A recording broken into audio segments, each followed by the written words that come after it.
Ticket बंटवारे के समय ही बिहार में नेताओं का, राजनीतिक दलों का नंगा नाच हुआ। बीजेपी से असंतुष्ट होने पर खबर आने लगी कि नीतीश कुमार के संपर्क में है।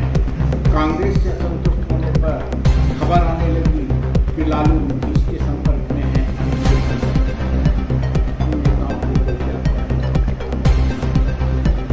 बिहार की जनता अभी राहुल गांधी की यात्रा में तो लोग गद्दी छोड़ की क्रांति ला रही थी। बिहार की जनता ने लालू को या नीतीश के हालत पकड़ के मारा। क्यों तुमने बात किया लालू से, क्यों तुमने बात किया नीतीश से? तुम सीट का गठबंधन नहीं हो रहा है, अभी तक बीजेपी के साथ सत्ता में थे, अभी तक राहुल गांधी सबसे अच्छे थे, अब तुम नीतीश से समझौता करते हो। बिहार की जनता को यह खबर लगते ही लालू के बंगले को और नीतीश के बंगले को घेर के आग लगा देना चाहिए था।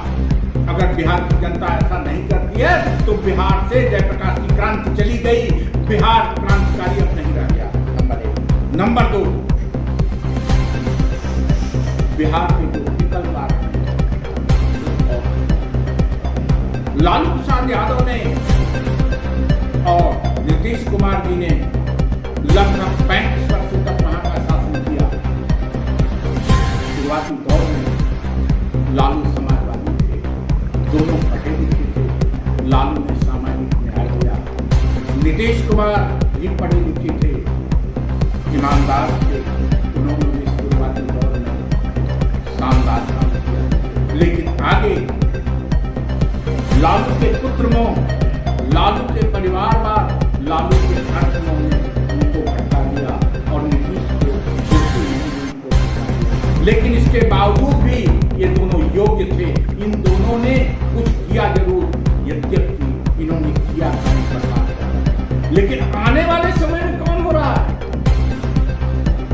तेजस्वी, थका हारा अस्वस्थ नीतीश, ये विकल्प है। सम्राट चौधरी, ये लोग 1990 के नीतीश और लालू के सामने कहीं नहीं दिखते। इसलिए 14 नवंबर को जो भी परिणाम आएगा तो उस परिणाम में हम 40 साल और पीछे। आप बिहार में किसकी सरकार देखना चाहते हैं, नीतीश जी की, राहुल जी की, या फिर प्रशांत किशोर की? हम बिहार में जनता को जागरूक देखना चाहते हैं और हमने पहले कह दिया, हम चाहते हैं कि जनता जाके नीतीश के बंगले को और लालू के बंगले को आप लेकिन जवाब हमारा नेतृत्व करने की योग्य। लेकिन जवाब नहीं मिल पाया कि आखिर जनता के पास विकल्प तो 3 ही है ना। 14 नवंबर के बाद हम जवाब देंगे, हम जवाब देंगे कि तुम लोग निकम्मे हो, तुम लोग बिहार को बर्बाद कर। अगर इन तीनों में अगर आपके पास विकल्प ढूंढना हो, किसको ढूंढेंगे? दैत्य, 3 दैत्य हो, तीनों को आप कह रहे हैं विकल्प ढूंढिए। इससे तो अच्छा है कि वहाँ जनता अपना देखे, पंचायत राज चले। बड़ा प्रश्न है, प्रधानमंत्री को जैसे चोर कहा गया या फिर इलेक्शन कमीशन पर साजिश की गई बताया जा रहा है राहुल गांधी जी के द्वारा। एक बड़ा प्रश्न, बड़ा सरल सा प्रश्न है, वो ये है हमारा कि जनता द्वारा चुनी गई सरकार, पूर्ण समर्थन से चुनी गई सरकार, वो चोर कैसे हो सकती है? ये तो सिर्फ जनता को आनंद करने वाली बात नहीं। इसका मतलब आप यूपीएससी से आगे सेलेक्ट हो गए तो आप भ्रष्ट नहीं हो सकते, आपको सस्पेंड नहीं किया जा सकता। लेकिन जनता द्वारा चुनी गई सरकार है, लेकिन उनकी अकाउंटेबिलिटी है संसद के प्रति। और लोकसभा में प्रतिपक्ष का नेता कह रहा है तुम चोर हो, उसको अरेस्ट करो या जवाब दो। लोकसभा में प्रतिपक्ष का नेता संवैधानिक प्रावधान है, लोकसभा का कोई भी सदस्य सरकार के विरुद्ध बोल सकता है। चले गए कि प्रधानमंत्री को चोर कर रहे हैं और आश्चर्य की बात, इलेक्शन कमीशन और प्रधानमंत्री या तो चोर है या तो कायर है, और न हमको कायर मंजूर है और न तो चोर मंजूर है। दोनों स्थितियों में इन दोनों को निकाल के बाहर। प्रधानमंत्री को आप चोर मानते हैं? हम नहीं चोर मानते, हम उनको अभी कायर मान रहे हैं। लेकिन अगर एक कायरता लंबे समय तक बनी रही वो तो कह रहे हैं कि हम कहाँ से कायर हो गए, तो ऑपरेशन सिंदूर से लेकर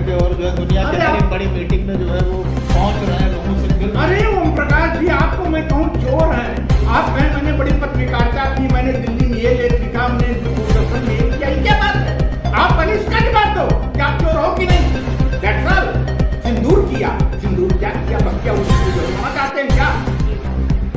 ये तो अपनी हाथ में प्रदर्शन करते हैं। ये तो ऐसे लोग हैं जो कि पराजय को भी जय के रूप में दिखाना चाहते हैं, क्योंकि ये दिखाते हैं अंदर हमको कोई लात मार दिया हो, लेकिन बाहर समझे कि मैं मुझे मारा।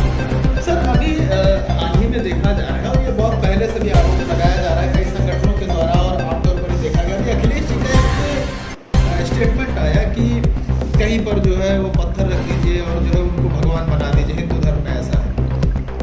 आपको लगता नहीं है, आपका इस पर क्या राय है? हम जानना चाहेंगे कि सनातन पर ज़्यादा जो है आसान है टिप्पणी करना, गैर और भी जो है धर्मों की अपेक्षा वगैरह से बात की किसी भी धर्म में टिप्पणी आना चाहिए। किसी भी धर्म में अगर अंधविश्वास है तो उसका खंडन किया जाना चाहिए। अगर अखिलेश जी ने ये कहा कि कोई भी पत्थर रख दीजिए, उसको मूर्ति बना दीजिए, तो सही में इस पर विचार होना चाहिए कि क्या ये अलाउ किया जाना चाहिए। तो आपकी राय मजार पर भी जाना चाहेंगे क्या? चाहे मजार हो चाहे जो, अंधविश्वास सभी धर्मों में है और अंधविश्वासों को धर्म नहीं माना जाता। आपको क्या लगता है धर्म की राजनीति इस समय देश में चल रही है, हावी है? धर्म नहीं चल रही है, धर्म के नाम पर कृतज्ञता की राजनीति। मायावती ने भी बहुत बड़ी रैली की है, बहुत वर्षों बाद जो है वो एक बार कहा जा रहा है कि बसपा की वापसी हुई है। इस प्रकार से देख रहे हैं रैली करके उन्होंने सिद्ध कर दिया कि जनता को जो आशंका है वो सही है, जो बीजेपी के लिए काम कर रही है। ये आप कैसे कह सकते हैं? इसलिए कि बीजेपी द्वारा प्रायोजित थी, जैसे सरकार की रैलियां होती हैं और सरकार के वो लगाए जाते हैं वैसे लगाए गए और उन्होंने बीजेपी की खुल के तारीफ की। तो अगर कोई अच्छा कार्य भी तो कर सकता है सर, उसमें तारीफ करने में क्या बुराई? और कोई अच्छा कार्य, कौन सा अच्छा कार्य किए हैं जो उन्हें तारीफ कर दी? नहीं, उन्होंने कहा कि उन्होंने कंपेयर किया, अपोजिशन और सरकार को कंपेयर किया। सरकार की तारीफ कर देते और अखिलेश का नाम लेते तो मैं मान लेता। सर अगर आपकी कोई भक्ति कर, अगर आप अच्छी तारीफ करें उसको भक्ति तो नहीं मानी जाएगी ना? उसकी भक्ति नहीं, लेकिन मायावती जी ने इस रैली करके अपना गड्ढा और चौड़ा और गहरा कर दिया, क्योंकि जनता समझ चुकी है कि मायावती के साथ राजनीति है उत्तर प्रदेश की राजनीति, और जनता जरूर यही जानती है कि अखिलेश की दशा। संविधान में बदलाव आवश्यक है आपको लगता है? किसी भी चीज में परिवर्तन आवश्यक है, आप में परिवर्तन आवश्यक है। आज जिस रूप में उन प्रकार से मैं देख रहा हूँ, मैं चाहूंगा 10 दिन बाद उससे अच्छे रूप में देखूं। तो यानी संविधान के बदलाव के फेवर में जो चीज विपक्ष डरा रही है जनता को, बोल संविधान के जो मौलिक तत्व हैं, वो मौलिक तत्व में बदलाव कोई कर ही नहीं सकता। बाकी में बदलाव संविधान निर्माताओं ने अलाउ किया है और समय समय पर होता रहा है। आपको नहीं लगता है इस पर स्पष्टीकरण करेंगे कि क्या समय के साथ साथ बदलाव आवश्यक है? आपको लगता है कि संविधान में यस, सब में होना चाहिए परिवर्तन की विकास, बिना बदलाव के संभव नहीं है। आज 20वीं शताब्दी में संविधान बना है, आज 21वीं शताब्दी में मानव की या भारत की जनता की अपेक्षाएं बढ़ रही हैं, उन अपेक्षाओं के अनुरूप राज्य की नीति 2027 पर हम आपका आखिरी प्रश्न जानना चाहेंगे। 2027 में आपकी पार्टी और आप क्या करने वाले हैं, आपकी रणनीति क्या है? और दूसरी चीज 27 में बड़ा हक है जहां से केंद्र की सरकार निकलती है, बिहार के चुनाव का यूपी पर क्या असर पड़ेगा?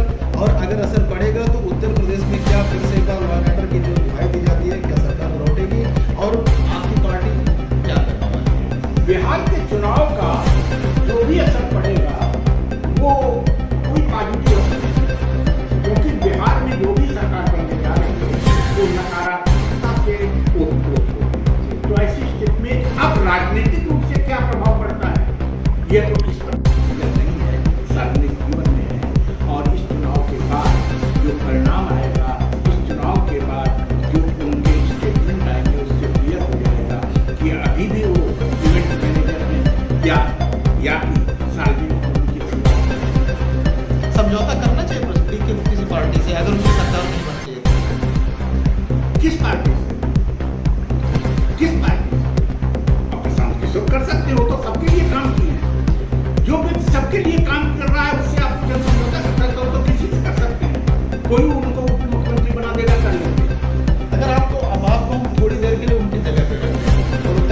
अगर आपको सीटें